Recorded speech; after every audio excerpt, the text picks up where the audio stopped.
5 signs Biden's campaign has Democrats in full panic mode. Democrats are in full panic mode because the Biden pitch is a real sinker. God save the Queen, barked Joe Biden at the conclusion of a recent speech about gun control. What was he talking about?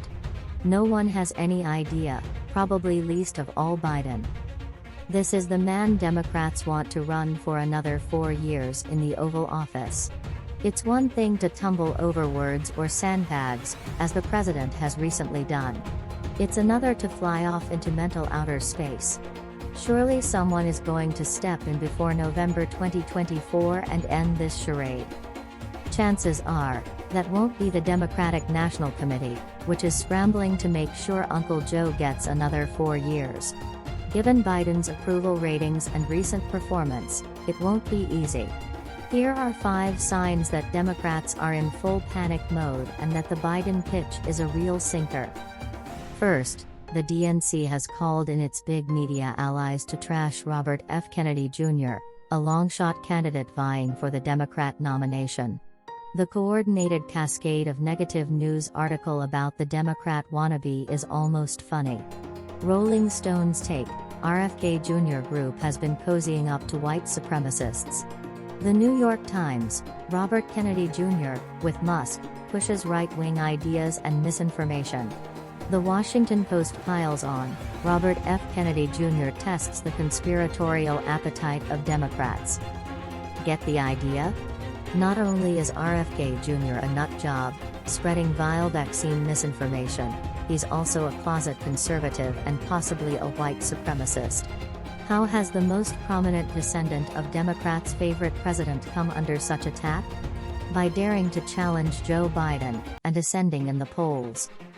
Kennedy is currently capturing between 15% and 20% of likely Democrat primary voters nationally. He has managed that with almost no campaign organization, his famous name, and tapping into widespread skepticism about the COVID vaccine and the Ukraine war have helped him break through. Kennedy's impact could grow. The DNC reshuffled the traditional primary schedule to favor South Carolina, a state with a large black population that rescued Joe Biden's 2020 campaign from the dust heap and set him on the path to victory. He came in an embarrassing 4th in Iowa in 2020, and 5th in New Hampshire. Those 2 early voting states could be a problem for Biden once again, since both have refused to accommodate the DNC diktat declaring that South Carolina will lead the pack.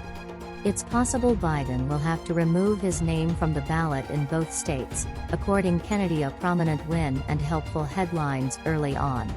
Kennedy's sudden ascent makes Biden look weak, and could open the door to another challenger. Number 2, that challenger might be Gavin Newsom. The telegenic California governor either has a lot of time on his hands or is preparing for a run.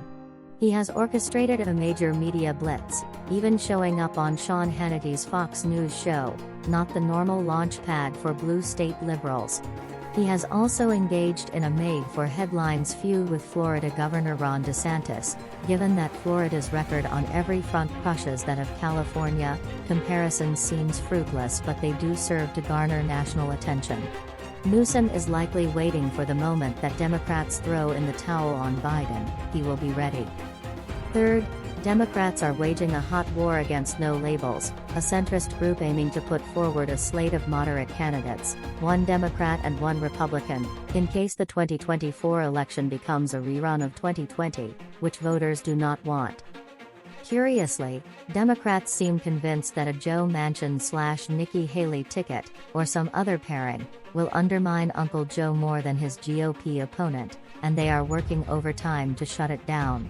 Polling done by No Labels shows their ticket would take votes from both sides, in roughly equal numbers. But Democrats, and some never-Trumpers on the right, are convinced a third-party run would re-elect Trump. That does not seem a vote of confidence in Joe Biden's appeal. Fourth, in times of stress, the left hauls out former President Obama, and sure enough, right on cue, here comes the popular de facto head of the Democrat Party to prop up Biden's sagging fortunes.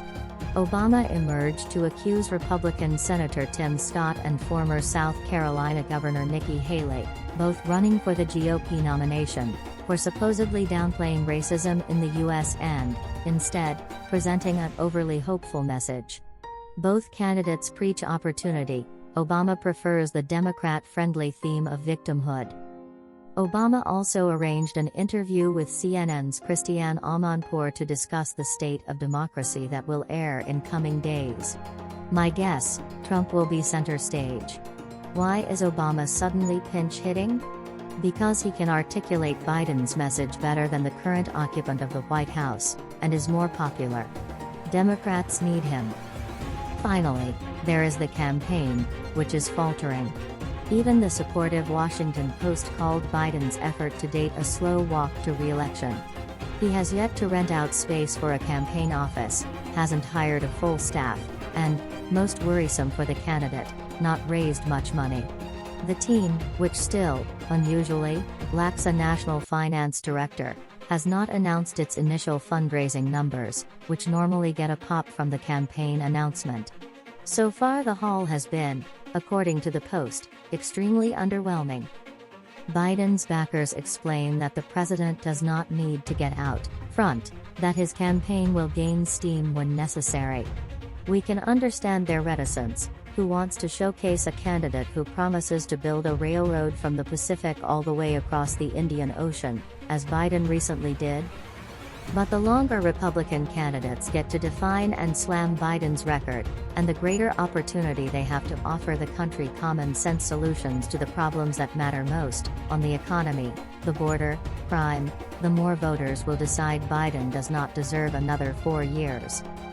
That's today's latest news. Don't forget to subscribe, like, and comment so that this channel can continue to exist. Thank you for listening to the end, and I hope it's useful.